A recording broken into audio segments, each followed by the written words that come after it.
మానసిక వికలాంగుడు మాజీ MLA doctor Gopireddy Srinivasa Reddy Narasaraopet TDP కార్యాలయంలో మీడియా సమావేశంలో మాట్లాడుతున్న ఎమ్మెల్యే చదలవాడ అరవింద్ బాబు. మీడియా సమావేశంలో మాట్లాడిన ఎమ్మెల్యే డాక్టర్ చదలవాడ అరవింద్ బాబు వివరాలు ఆయన మాటల్లో. నరసరావుపేట టీడీపీ కార్యాలయంలో మీడియా సమావేశంలో మాట్లాడుతున్న నరసరావుపేట పట్టణ టీడీపీ ప్రధాన కార్యదర్శి గూడూరు శేఖర్. స్పోర్ట్స్ని ఓపెన్ చేయడం జరిగింది. పారా ఒలింపిక్స్ అంటే దివ్యాంగుల యొక్క క్రీడలు. మానసికంగా శారీరకంగా ఎవరైతే దివ్యాంగులు ఉన్నారో వాళ్ళందరికీ కూడా ఇవాళ జిల్లా పారా ఒలింపిక్స్ స్టార్ట్ చేయడం జరిగింది. ఎందుకు చెప్తున్నానంటే ఇదంతా కూడా ఒక కంప్లీట్ మ్యాన్ అంటే మానసికంగా శారీరకంగా ధైర్యంగా ఉన్న వాళ్ళనే కంప్లీట్ మ్యాన్ అంటారు. అటువంటి కంప్లీట్ మ్యాన్ ఎవరైనా ఉన్నారంటే వారే నరేంద్ర మోడీ గారు, నారా చంద్రబాబు నాయుడు గారు, పవన్ కళ్యాణ్ గారు. అదేవిధంగా మా మాజీ ఎమ్మెల్యే గోపిరెడ్డి శ్రీనివాసరెడ్డి గారు మానసిక వికలాంగుడు. ఇంతకుముందు కూడా చెప్పాను, అతను మా మనిషిలో తిరిగే తోడలు లాంటి వాడు. ఇప్పుడు కూడా ఒక దుర్మార్గపు ఆలోచన, ఒక అవినీతి ఆలోచనతో అతను ముందుకెళ్తూ ఉంటాడు. వాళ్ళ నర్సరావుపేటలో మరి చదలవాడ అరవింద్ బాబు ఎమ్మెల్యే అయ్యాడంటే అరవింద్ బాబు అనేవాడు అందరి వాడు. ఆయనకి కులం లేదు, మతం లేదు, రాజకీయాలు లేవు. తెలుగుదేశం పార్టీ తరఫున ఎమ్మెల్యే గెలవటానికి నాకు ముఖ్య కారణం ప్రజల యొక్క ఆశీస్సులు, దీవెనలు. 5 ఏళ్లుగా ప్రతిపక్షంలో ఉన్నప్పుడు ఏ విధంగా నేను ప్రయాణం చేస్తూ ఉన్నాను, అదేవిధంగా అవినీతి మచ్చ లేకుండా, దుర్మార్గపు ఆలోచన లేకుండా ఇప్పటికి కూడా నేను ప్రయాణం చేస్తూ ఉన్నాను. ఇది ప్రజలందరికీ తెలుసు, అదేవిధంగా మీడియా సోదరులందరికీ కూడా తెలుసు. మనుషులు ఎప్పుడు మారాలి. ఒక దొంగ దొరవదామంటే ప్రజలు నమ్మరు. అటువంటి దొంగ ఈ మాజీ ఎమ్మెల్యే గోపిరెడ్డి శ్రీనివాసరెడ్డి. ఒక డాక్టర్ అయి ఉండి నిన్నగాక మొన్న గవర్నమెంట్ హాస్పిటల్లో ఒక ట్యూబెక్టమీ ఆపరేషన్ చేస్తే పేషెంట్ డిశ్చార్జ్ అయ్యారు, ఇంటికి వెళ్ళారు. మరి అనుకోని రీతిలో తొడ దగ్గర ఒక చిన్న బ్లేడ్ ఒకటి తొడలో ఉందని చెప్పి వాళ్ళు స్కాన్ తీసి చూపించడం జరిగింది. ప్రభుత్వ అధికారులు దాన్ని చూసి దాన్ని మరి ఏ విధంగా వచ్చిందో మాకు తెలియదండి. మేము ఆపరేషన్ చేసినప్పుడు ఆ స్కాల్పెల్ నీడిల్ కానీ, క్యాట్గట్ కానీ, మాప్స్ కానీ అన్నీ కూడా లెక్క రాసి మేము అక్కడ పెట్టాము, సంతకం కూడా పెట్టామని చెప్పి ఆ డాక్టర్ గారు కానీ థియేటర్ అసిస్టెంట్ కూడా చెప్పడం జరిగింది. ఇవన్నీ కూడా ఒక కుట్రపూరితంగా చేయడం జరిగింది. గవర్నమెంట్ హాస్పిటల్లో ఉన్న ఒక ఎంప్లాయీ, ఒక అంగన్వాడీ టీచరు, వీళ్ళంతా కూడా వైసీపీ నాయకులు అయ్యండి ఈ విధంగా ఒక ప్రీ ప్లాన్డ్గా ఇటువంటి కార్యక్రమాన్ని చేయడం జరిగింది. మొన్నటి రోజున నర్సరావుపేట గవర్నమెంట్ ఏరియా హాస్పిటల్లో జరిగిన ఓ సంఘటనని అడ్డం పెట్టుకుని దానిపై నీచ రాజకీయం చేస్తూ దుష్ప్రచారం చేస్తున్న నర్సరావుపేట మాజీ శాసనసభ్యులు సండే సందడి గోపిరెడ్డి శ్రీనివాసరెడ్డి గారికి ఈ సందర్భంగా చెప్తుంది ఏంటంటే, ఈ విషయం మీద మాట్లాడాలంటే మీలో నిజాయితీ ఉండాలి, మీరు నిజాయితీ పరులు ఉండాలి, నిజాయితీ పరంగా ప్రజలకు పాలన అందించగలిగిన వారై ఉండాలి. కానీ గతంలో అలా జరగలేదు. ఏదైతే ఏరియా హాస్పిటల్ ఉందో అవినీతికి, అరాచకాలకి అడ్డు లేకుండా, అడ్డు లేకుండా మీ దోపిడీకి ఆదాయ వనరుగా మారింది ఆ ఏరియా హాస్పిటల్.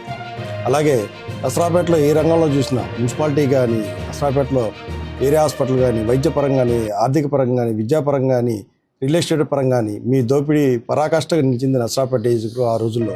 మీరు వాటన్నిటిని వదిలిపెట్టేసి ఇప్పుడు నిత్యం ప్రజల్లో ఉంటూ, ప్రజల మధ్య తిరుగుతూ, ప్రజల అభిమానానికి దగ్గరవుతున్నారన్న అక్కస్తో అరవింద్ బాబు గారి మీద మీరు ఆక్షేపణలు చేయటం చాలా దారుణమైన విషయం.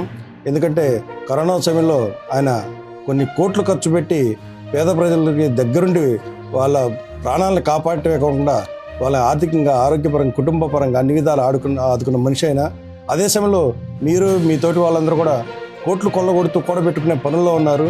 వాటికి చాలా ఉదాహరణలు ఉన్నాయి.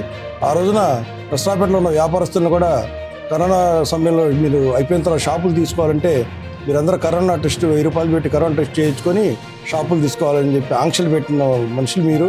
అలాగే వాళ్ళన్నాడు మున్సిపాలిటీని కూడా ఒక ఏటీఎంగా వాడుకున్నారు.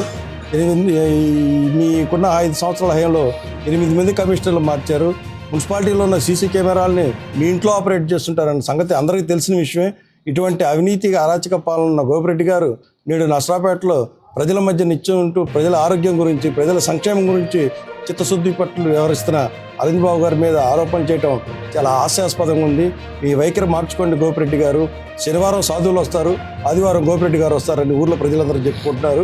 ఇటువంటి వైఖరితో మీరు ప్రజల్లోకి వెళ్తే మీ ప్రతిష్ట ఇంకా మసకబారిపోయింది. రాబోయే 2029 ఎన్నికల్లో కూడా మీరు ఇదే ఘోరంగా మీరు ఓడిపోవడం ఖాయం. ఎందుకంటే ఎప్పుడైతే మీరు నిజాయితీగా చిత్తశుద్ధితో వ్యవహరిస్తారో ఆ రోజున నర్సరావుపేట ప్రజలు మిమ్మల్ని అక్కుర్తి చేసుకుంటారు తప్పితే ఎవరైతే ఈనాడు ప్రజాభిమానం ఉన్నారో అరవింద్ బాబు గారి మీద మీరు అనవసర ఆరోపణలు చేయటం వల్ల మీరు ఆకాశాన్ని మీద ఉమ్మూయటం లాంటిదని ఈ సందర్భంగా తెలియజేసుకుంటాం. మొన్నటి రోజున నర్సరావుపేట గవర్నమెంట్ ఏరియా హాస్పిటల్లో జరిగిన ఓ సంఘటనని అడ్డం పెట్టుకొని దానిపై నీచ రాజకీయం చేస్తూ దుష్ప్రచారం చేస్తున్న నర్సరావుపేట మాజీ శాసనసభ్యులు సండే సందడి గోపిరెడ్డి శ్రీనివాసరెడ్డి గారికి ఈ సందర్భంగా చెప్తుంది ఏంటంటే, ఈ విషయం మీద మాట్లాడాలంటే మీలో నిజాయితీ ఉండాలి, మీరు నిజాయితీ పరులు ఉండాలి, నిజాయితీ పరంగా ప్రజలకు పాలన అందించగలిగిన వారై ఉండాలి. కానీ గతంలో అలా జరగలేదు. ఏదైతే ఏరియా హాస్పిటల్ ఉందో అవినీతికి అరాచకాలకి అడ్డు లేకుండా అడ్డోదుపు లేకుండా మీ దోపిడీకి ఆదాయ వనరుగా మారింది ఆ ఏరియా హాస్పిటల్. అలాగే నర్సరావుపేటలో ఏ రంగంలో చూసినా మున్సిపాలిటీ కానీ నర్సరావుపేటలో ఏరియా హాస్పిటల్ కానీ వైద్యపరంగా కానీ ఆర్థిక పరంగా కానీ విద్యాపరంగా కానీ రియల్ ఎస్టేట్ పరంగా కానీ మీ దోపిడీ పరాకాష్ఠగా నిలిచింది నర్సరావుపేట ఆ రోజుల్లో. మీరు వాటన్నిటిని వదిలిపెట్టేసి ఇప్పుడు నిత్యం ప్రజల్లో ఉంటూ ప్రజల మధ్య తిరుగుతూ ప్రజల అభిమానానికి దగ్గరవుతున్నారన్న అక్కస్తో అరవింద్ బాబు గారి మీద మీరు ఆక్షేపణలు చేయటం చాలా దారుణమైన విషయం. ఎందుకంటే కరోనా సమయంలో ఆయన కొన్ని కోట్లు ఖర్చు పెట్టి పేద ప్రజలకి దగ్గరుండి వాళ్ళ ప్రాణాలను కాపాడకుండా వాళ్ళ ఆర్థికంగా ఆరోగ్యపరంగా కుటుంబపరంగా అన్ని విధాలు ఆదుకున్న మనిషి అయినా అదే సమయంలో మీరు మీ తోటి వాళ్ళందరూ కూడా కోట్లు కొల్లగొడుతూ కూడబెట్టుకునే పనుల్లో ఉన్నారు. వాటికి చాలా ఉదాహరణలు ఉన్నాయి. ఆ రోజున నర్సరావుపేటలో ఉన్న వ్యాపారస్తులను కూడా కరోనా సమయంలో మీరు అయిపోయిన తర్వాత షాపులు తీసుకోవాలంటే మీరందరూ కరోనా టెస్ట్ 1000 రూపాయలు పెట్టి కరోనా టెస్ట్ చేయించుకొని షాపులు తీసుకోవాలని చెప్పి ఆంక్షలు పెట్టిన మనుషులు మీరు. అలాగే వాళ్ళన్నాడు మున్సిపాలిటీని కూడా ఒక ఏటీఎంగా వాడుకున్నారు. మీకున్న 5 సంవత్సరాల హయాంలో 8 మంది కమిషనర్లు మార్చారు. మున్సిపాలిటీలో ఉన్న సీసీ కెమెరాలని మీ ఇంట్లో ఆపరేట్ చేస్తుంటారన్న సంగతి అందరికీ తెలిసిన విషయమే. ఇటువంటి అవినీతిగా అరాచక పాలన ఉన్న గోపిరెడ్డి గారు నేడు నర్సరావుపేటలో ప్రజల మధ్య నిత్యం ఉంటూ ప్రజల ఆరోగ్యం గురించి ప్రజల సంక్షేమం గురించి చిత్తశుద్ధి పట్ల వ్యవహరిస్తున్న అరవింద్ బాబు గారి మీద ఆరోపణలు చేయటం చాలా హాస్యాస్పదంగా ఉంది. మీ వైఖరి మార్చుకోండి గోపిరెడ్డి గారు. శనివారం సాధువులు వస్తారు, ఆదివారం గోపిరెడ్డి గారు వస్తారని ఊర్లో ప్రజలందరూ చెప్పుకుంటున్నారు. ఇటువంటి వైఖరితో మీరు ప్రజల్లోకి వెళ్తే మీ ప్రతిష్ట ఇంకా మసకబారిపోయింది. రాబోయే 2029 ఎన్నికల్లో కూడా మీరు ఇదే ఘోరంగా మీరు ఓడిపోవడం ఖాయం. ఎందుకంటే ఎప్పుడైతే మీరు నిజాయితీగా చిత్తశుద్ధితో వ్యవహరిస్తారో ఆ రోజున నర్సరావుపేట ప్రజలు మిమ్మల్ని అక్కుర్తి చేసుకుంటారు తప్పితే ఎవరైతే ఈనాడు ప్రజాభిమానం ఉన్నారో అరవింద్ బాబు గారి మీద మీరు అనవసర ఆరోపణలు చేయటం వల్ల మీరు ఆకాశాన్ని మీద ఉమ్మూయటం లాంటిదని ఈ సందర్భంగా తెలియజేసుకుంటాం.